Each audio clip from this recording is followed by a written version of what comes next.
हैं कि जब भी शादी के बाद अगर लड़की कामयाब हो जाती है, स्ट्रगल पीरियड उसका खत्म हो जाता है, तो हमेशा से आखिर क्यों अपने पति को छोड़ के चले जाएं? लेकिन वही अगर लड़की वाले लड़के के जज्बात और लड़के के फीलिंग के साथ खेलें, तो आखिर में लड़की के घर वाले और लड़की जेल में क्यों नहीं जाएगी, यह सवाल उत्पन्न है। उन लड़कियों के लिए कौन सा एक्ट बनाना चाहिए, आज यह हमारा सवाल भारत सरकार से है। आज यह हमारा सवाल तमाम आज भारत की प्रशासनिक लोग हो जाती और ये मना कर देते कि नहीं, मैं प्रतिभा पटेल को अपने घर नहीं लाऊंगा, तो इनके ऊपर दहेज उत्पीड़न लग जाता है। क्यों बार बार एक लड़का ही गलत होगा?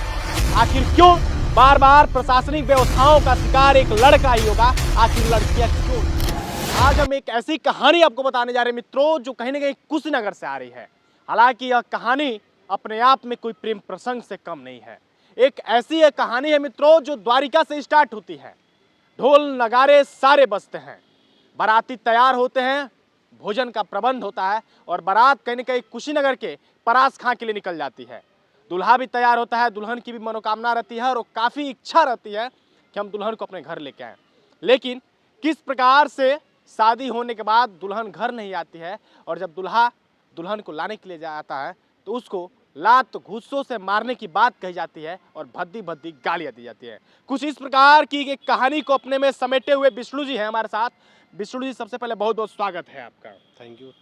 जिस प्रकार से आज आपकी विष्णु जी की कहानी आज कहने की पूरे कुशीनगर जनपद में लोग जानने के लिए व्याकुल है, तो क्या कुछ कहानी है, पहले हम आपसे जानना चाहेंगे। मेरी कहानी कोई बहुत बड़ी कहानी नहीं है, ये हमारी बस एक छोटी सी समस्या है जो आप लोग के सामने मैं लाना चाहता हूँ। मेरी शादी हुई थी परास खांड पिपरी, एक गांव पड़ता है कुशीनगर पकवा इनार के पास। मैं रहने वाला देवरिया डिस्ट्रिक्ट तरकुलवा थाना अंतर्गत ग्राम द्वारिका का हूँ। और मेरी शादी हुई थी जो पिछले साल अप्रैल 2024 में 21 अप्रैल को हमारे घर द्वारिका स्थान से बारात आई थी पिपरी के पड़ास खान के लिए। धूमधाम से शादी हुई, अच्छे तरीके से हिंदू रीति रिवाज से वैवाहिक कार्यक्रम संपूर्ण हुआ, 7 फेरे पड़े, सारी चीज़ें हुई। और सुबह में विदाई के टाइम दूल्हा अकेले ही दुल्हन के घर से विदाई हुआ, यानी मैं अकेला ही घर गया। यानी कि बारात गई लेकिन दुल्हन नहीं आई। दुल्हन नहीं आई, मैं अकेला ही गया। अकेला ही मेरी विदाई हुई। तो फिलहाल विदाई हुई और विदाई दुल्हन की विदाई के लिए गौना एक प्रोसेस होता है। 2 महीने का टाइम दुल्हन के घर वाले जो मेरे ससुर गोविंद पटेल और उनकी पत्नी नीलम पटेल जो मेरी सास है, उनके द्वारा था कि 2 महीने हमारी पत्नी प्रतिभा पटेल को एग्ज़ाम के लिए टाइम चाहिए। तो काफ़ी बंधनों में डिस्टर्ब होंगी, तो आप 2 महीने आप लोग टाइम दे दीजिए। तो हमारे घर वाले 2 महीने टाइम दे दीजिए। तो 2 महीना कंप्लीट होने के बाद से कुछ अपने व्यवस्थाओं का प्रॉब्लम दिखा के हमारे ससुर गोविंद पटेल टालते रहे विदाई को लेके। विदाई नहीं हुई। वो टलते टलते 2 मार्च का उन्होंने दिन दिया हुआ था और 2 मार्च को मैं उनके दरवाजे पे फिर बारात लेके पहुंचा अपने गाँवने का। और उस गाँवने में फिर मुझे अकेले ही वापस आना पड़ा। और इस बार तो पिछली बार तो थोड़ा इज्जत से हमारी विदाई हुई थी, इस बार तो हमें काफ़ी बेइज्जत होके हमारी विदाई वहाँ उनके दरवाजे से होना पड़ा 2 मार्च को। तो इसके लिए मैं काफ़ी दुखी हुआ कि भाई हमारी 2 बार आए हम अपनी दुल्हन लेने, हमारे ससुर दुल्हन नहीं मिली। हालांकि क्या कुछ कहानी है, अब थोड़े हम अपने शब्दों में आपको बताते हैं। हालांकि हमारे बगल में जो खड़े विष्णु प्रताप सिंह देवरिया जिले के द्वारिका के रहने वाले हैं और इनकी जो दुल्हन है वो कुशीनगर के कस्या थाना अंतर्गत परास खां की रहने वाली है। होता यूं है कि इनकी शादी आज से 1 साल पहले खूब धूमधाम से होती है। लड़की यूपीपी की तैयारी कर रही होती है और यह अभी वर्तमान में सिविल इंजीनियर है। हालांकि शादी होती है, गौना की बात रखी जाती है कि जो लड़की है उसका 2 महीने बाद गौना किया जाएगा। लेकिन जब ये दुल्हन को लेने के लिए जाते हैं तो फिर टाल दिया जाता है कि नहीं, लड़की का पेपर है, 2 महीने बाद और उसकी विदाई की जाएगी। लेकिन अभी वर्तमान में जब ये विदाई कराने के लिए जाते हैं तो मालूम ये चलता है कि नहीं, अब आपके साथ हमारी बेटी नहीं जाएगी। कारण क्या है? तो कारण के जब बारे में हम लोग पता किए तो मालूम चला कि जो लड़की है उसका यूपीपी में सिलेक्शन हो गया है और यह साहब ठहरे सिविल इंजीनियर प्राइवेट नौकरी और कहीं ना कहीं वो ठहरी गवर्नमेंट की नौकरी। अब किस प्रकार से एक पिता के अंदर अपने बेटी की गवर्नमेंट नौकरी को ले के लालच आ जाती है, वो आज कहानी बन गई है पूरे कुशीनगर में कि बेटी की सरकारी नौकरी में सिलेक्शन होते ही पिता अपने ही बेटी के पति को मना कर देता है कि मैं अपनी बेटी का विदाई नहीं करूंगा। और जिस प्रकार से नारी सुरक्षा के लिए एक डीपी एक्ट बनाया गया था कि शादी के बाद जिस प्रकार से देखा जाता था कि ससुराल में लड़कियों को प्रताड़ना झेलना पड़ता था, तमाम दहेज उत्पीड़न होता था, उनके साथ उत्पीड़न किया जाता था, तो उसके लिए एक डीपी एक्ट बनाया गया था।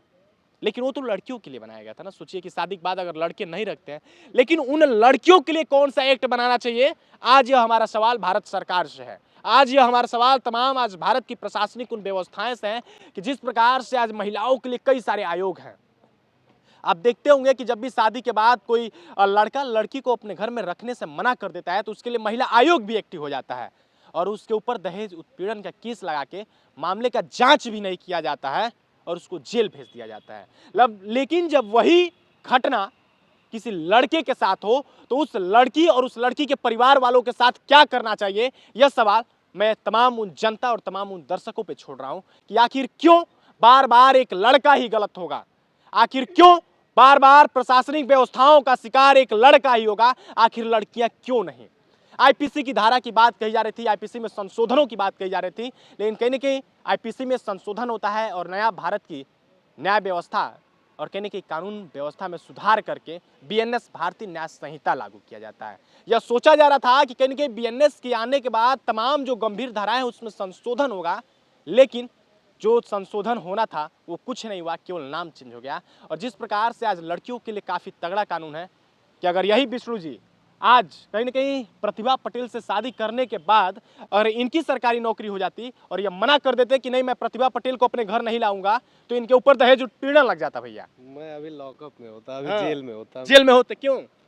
मैं मना कर देता, मैं मना, हमारे लिए कोई कानून नहीं है। हाँ। अगर जो लड़का मना करता है कि हाँ, तो लड़की अभी को तक लड़का जेल में चला गया रहता है, इसमें कोई शक नहीं कोई है। शक नहीं है उसको। लेकिन वही अगर लड़की वाले लड़के के जज्बात और लड़के के फीलिंग के साथ खेलें, तो आखिर में लड़की के घर वाले और लड़की जेल में क्यों नहीं जाएगी, यह सवाल उत्पन्न होता है कि आखिर क्यों बार बार लड़कों के साथ मजाक किया जाता है, लड़कों के साथ न्याय दिलाने में मजाक किया जाता है। लड़कियों की जो सुनवाई है, महिलाओं की सुनवाई वो सर्वप्रथम हो जाती है। इसमें देखिए हमेशा एक पक्ष ही दोषी नहीं होता, हमेशा लड़का ही हर बार दोषी नहीं होता है। कभी कभी किसी प्रेम कहानियों में लड़कियां और लड़की का परिवार वाला भी दोषी हो जाता है। आखिर क्यों जब शादी धूमधाम से हुई, लगभग 20 से 25 लाख का खर्चा हुआ उस शादी में, तो फिर आखिर लड़की के परिवार वाले लड़की की विदाई क्यों नहीं कर रहे हैं? क्यों, क्या लगता है? कुछ तो बात है। अब अगर जो उनके फैमिली में खुल के आए, प्रतिभा जी बताए कि क्या प्रॉब्लम है, तभी क्लियर होगा। अच्छा अभी आप क्या चाहते हैं, हम आपसे ये जानना चाहते हैं। अभी तो देखिए मुझे तो समझ में नहीं आ रहा है कि हो क्या रहा है मेरे साथ। प्रेजेंट टाइम में तो यही दिख रहा है कि पहले प्रतिभा जी मेरे सामने आए, अपनी बातों को कहें और कुछ हमारी बातों को सुने, तभी निर्णय आएगा कि बात आखिर में बात अच्छा क्या है। प्रशासनिक व्यवस्थाओं से कुछ आपको मदद मिली है? नहीं, फिलहाल तो लोकल लेवल से मेरे को कोई ऐसा सपोर्ट नहीं मिला कोई है। थाने होने से कुछ? कोई नहीं मिला है। फिलहाल मैं जिला प्रशासन से गुहार लगाया अब पड़ा हूं। वही अगर उस लड़की ने डाला होता कि वो हमारी विदाई नहीं कर रहे हैं, हमें अपने घर नहीं ले जा रहे, तो अभी तक क्या हुआ रहता आपके साथ? अभी तक तो इंडिया के किसी भी कोने में मैं होता, हाँ, तो तो उठा लाया गया वहाँ रहता है। से उठा लाया गया होता और लॉकअप के अंदर होता। हाँ। सो ऐसा कोई लड़का नहीं करेगा। मुझे पता है कि लड़के या मेल मेंबर बहुत इमोशनल होता है, अपनी फैमिली के लिए हर चीज़ सह लेगा, लेकिन कभी भी इस तरीके का कदम नहीं उठाएगा। वो उठाता कब है कि जब बहुत ज़्यादा प्रॉब्लम हो जाती है। फिलहाल तो कोई ऐसा उठाना नहीं चाहेगा। अच्छा जब भी शादी का एक पवित्र बंधन, सातों बंधन और 7 जन्म तक जीने मरने की बात कही जाती है, तो एक अनोखा और एक अटूट रिश्ता जुड़ता है लड़के और लड़की के बीच। और कहीं ना कहीं हमेशा यह देखा जाता है कि जब भी शादी के बाद लड़का अभी प्रिपेयर कर रहता है या स्ट्रगल पीरियड में रहता है, उसके बाद कहीं लड़का सक्सेस हो जाता है तो अपनी दुल्हन को साथ रखता है, अपनी धर्मपत्नी अपनी अर्धांगिनी को साथ रखता है। लेकिन बार बार यह घटनाएं हमारे समाज, हमारे देश और हमारे प्रदेश में देखने को मिल जाती हैं कि जब भी शादी के बाद अगर लड़की कामयाब हो जाती है, स्ट्रगल पीरियड उसका खत्म हो जाता है, तो हमेशा से आखिर क्यों अपने पति को छोड़ के चली जाती है? आखिर क्यों हमारे देश में ज्योति मौर्य जैसी घटनाएं बार बार देखने को मिल जाती हैं? आखिर क्या भारत का कानून इतना अंधा हो गया है कि वो केवल एक पक्ष का ही देखता है? आखिर इस विष्णु प्रताप सिंह को न्याय कौन दिलाएगा? आखिर इस विष्णु प्रताप सिंह के प्यार और इस जज्बात का परख कौन करेगा? यह सवाल आज कुशीनगर से उठ रहा है।